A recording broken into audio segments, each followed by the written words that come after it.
Hi, I'm Jesse Flores Wishcraft and I just solved the case ng Ayala tunnel shooting road rage. So, yes, it was clear. Ang proof ay nasa akin. At nandito, syempre, of course, sa aking Jesse Flores Witchcraft Curse Book. Okay, so dito muna. So, ito. So, nilagay ko rito, Ayala shootout suspect about 38 to 40 years old, bilugan ng muka, chubby, semi-kalbo, black hair, chinito, maputi, bilog na patulis ang ilong, height 5'8 to 5'9, weight 94 to 9 to 100 pounds. So, mahuhuli ang kriminal na ito. Sinulat ko siya dito sa aking death black curse notebook. Ayan. At dinrawing ko yung mukha niya. Ayan, ang patunay. At pinost ko yan kanina sa aking account na Just Flores Witchcraft, of course. Ayan, it's 9 hours ago. Ayan, no? 9 hours ago. Okay? And ito, kakabalita lang. Ngayon lang, update. Nahuli na ang kriminal at salarin. Okay, nahuli na. So, 4 hours ago lang yun. Alright? So, nagkato yung hula ko. At ito pa ang malupit doon. Tignan niyo yung itsura ng dalawa. Yung sa aking post. Wait lang. Ayan o. Oh, di ba? Semi-kalbo, bilugan ng muka. Di ba? Black hair, chinito. Chubby siya ng kaunti. Chubby. Nasa tangkad siya ng 5'4 to 5'8. 5'8 to 5'9. So, pa 6-footer na siya. At makikita naman din yun sa patunay lang yun. Okay? Na ginawa, nagkatotoo yung hula ko. Nagkatotoo yung sumpa ko. Yan. Nakikita niyo naman, oh. Yung mga matatangkad na pulis, halos kasi tangkad na rin niya. Dahil accurate din yung aking pagkaka-description sa kanya. Sa tangkad niya, sa bigat niya, sa bilugan ng mukha niya, semi-kalbo, chinito, which is Chinese national daw siya. So yun, pero fluent siya magsalita ng Tagalog. So yeah!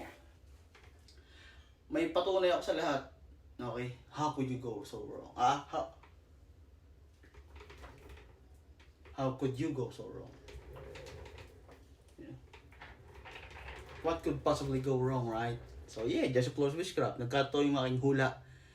At totoo yung aking mga sinabi. Nahuli siya. Okay? Okay, nahuli siya. Yun yung matter fact doon. Yun yung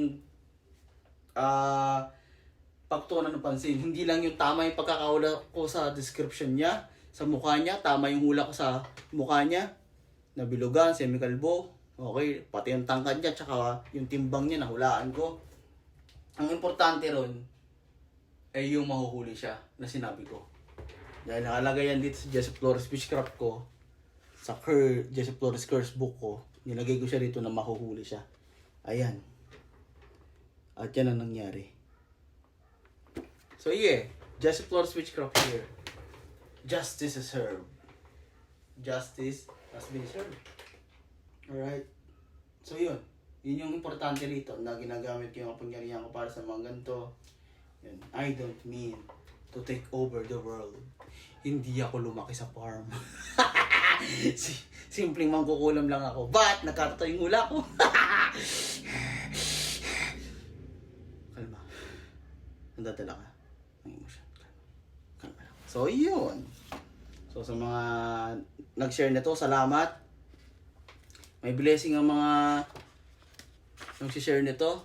Salamat sa mga naniniwala. At yeah, thank you for acknowledging me. So, Jesse Flores Witchcraft here. Diba? Lahat ng sulat ko dito nagkakatotoo. Ganyan, kalakas ang kapangyarihan ng sumpa ni Jesse Flores Witchcraft. So, thank you sa paniniwala. Hindi ko na in-edit to, ha? Okay, tamad na akong i-edit. So, mas marami pa akong mga isasob na ganyan. Sana share nyo to. At maraming taong dapat makapanood nito. Props sa mga police. na ginawa nila yung trabaho nila, nahuli nila siya, dapat nahuli siya nung at the scene. May mga naduwag lang talaga ng time na yun, naintindihan ko, buhay niya lang nakasalalay doon. Pero on the spot, nung ginawa niya yung pamamaril na yun, dapat nahuli na siya. Una sa lahat, Ayala yan, Manila, laging traffic. Kung may marinig silang potok dyan, kung may mga naglakas ng loob na harangin yan, nahuli na yan. Okay, posible namang, di ba? Ano yan talaga, kumbaga hindi ba, para hindi sila madamay, mapahamak, siguro may mga kasama nila yung mga anak nila, kaya hindi na nila inisip yung katapangan nila, lumiwas na lang sila. Parang yung iba, nagpatay mali siya, yung iba, yun lang, wala, tulala na lang sila, parang naturoma sila sa nangyari, kaya wala naging bayani, dapat nahuli na yun nung simula pa lang nun. Pero nasa-sense ko, kaya nakailam ako, nasa-sense ko kasi, na mayaman to, hindi to basta-basta mahuhuli. Mayaman to pero dahil may sumpa, dahil may Jesse Flores Fishcraft, dahil dito sa libro na ginawa ko, dahil sa kapangyarihan ko na nilagay ko rito, nahuli siya. Wala siyang kawala. Kung sino nilagay ko dito, di ba marami rin gumagawa ng krimen dyan, hindi nahuhuli dahil mayayaman. Pero dahil yung mayaman niya, nilagay ko rito, nahuli. Because I just want to show the world what I can do, what I'm capable of, and what I truly am. Okay? Pilipino ako. Mahal ko ang bansa ko. Sa Diyos ako nananalig.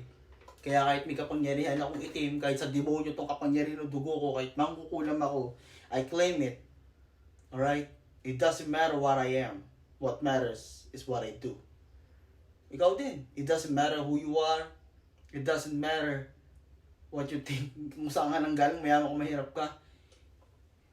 It doesn't matter what your skin or your outer appearance tells about you. What matters is what you do. Parang sabi nga ni Batman sa Dark Knight, di ba? Or sa Batman Begins, it's not who I am underneath, but what I do defines me. Just for the Switchcraft, peace out.